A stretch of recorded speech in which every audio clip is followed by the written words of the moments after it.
নমস্কার সবাইকে।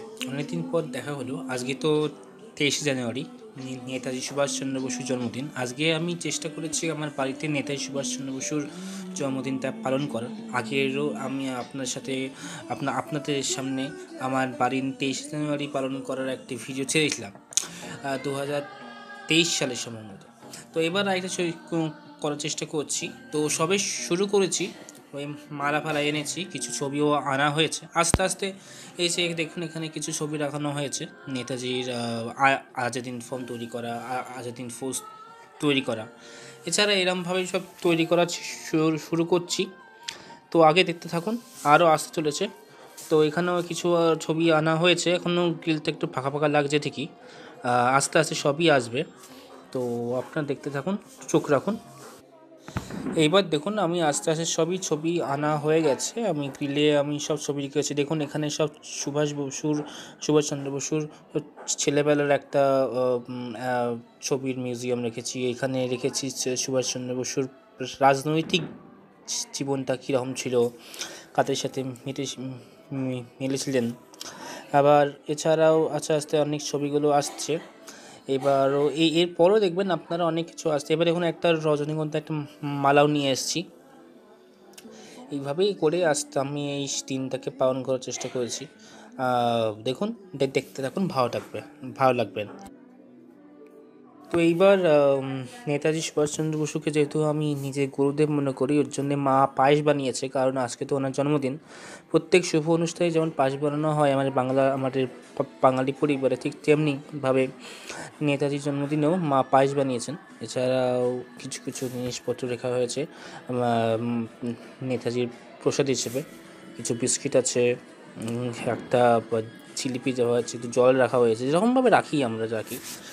তো এইভাবেই আমরা পায়েস এনেছি।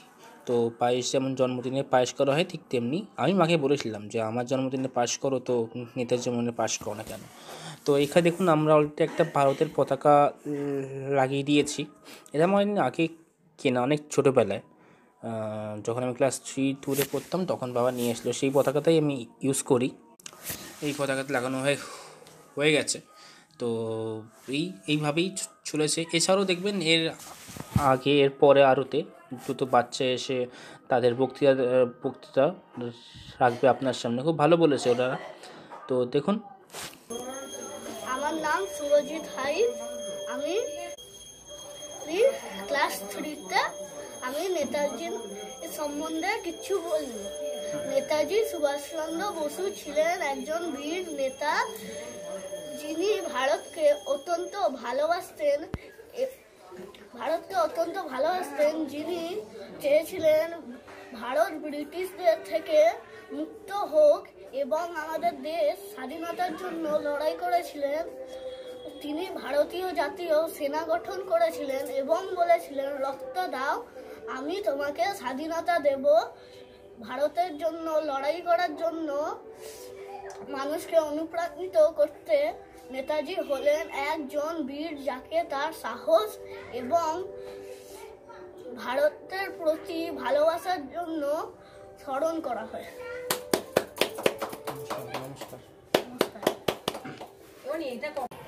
আপনারা শুনলেন সুরজিতের ছোট্ট একটা বক্তৃতা। ভালো লাগলো নিশ্চয়ই। এখানে দেখুন একটা ছবি এনেছি, ICS ছাড়ার চিঠিটা। তারপর নেতাজি যেখান দিয়ে যেই গাড়ি করে পালিয়ে গেছেন সেটা একটা ভিডিও। এটা সন্ধ্যেবেলার ছবি, এটা সন্ধ্যেবেলার ভিডিও। এখানে আমরা চেষ্টা করছি একটু আলো দেওয়ার, যাতে সন্ধ্যেবেলায় আলো অন্ধকারে ভালো লাগে। আরেকজনের বক্তৃতা শুনবেন, সেটা শুনুন। আজ 23শে জানুয়ারি, আমি পড়ি ক্লাস 3-তে। আমার নাম তৃষান সর্দার। নেতাজি সুভাষচন্দ্র বসু ছিলেন একজন মহান নেতা, যিনি ভারতকে ব্রিটিশ শাসন থেকে মুক্ত করার জন্য লড়াই করেছিলেন। তিনি আমাদের দেশের জন্য লড়াই করার বিশ্বাস করতেন এবং অনেক লোককে লড়াইয়ে যোগ দিতে অনুপ্রাণিত করেছিলেন। তিনি ভারতকে স্বাধীন করতে সাহায্য করার জন্য ভারতীয় জাতীয় সেনা গঠন করেছিলেন। নেতাজি ছিলেন একজন বীর ও সাহসী নেতা, যাকে ভারতের বীর হিসাবে স্মরণ করা হয়। জয় হিন্দ। জয় হিন্দ। নমস্কার। कदम कदम बढ़ाए जा, खुशी के गीत गाए जा, ये जिंदगी है कौम की, तो कौम पे लुटाए जा।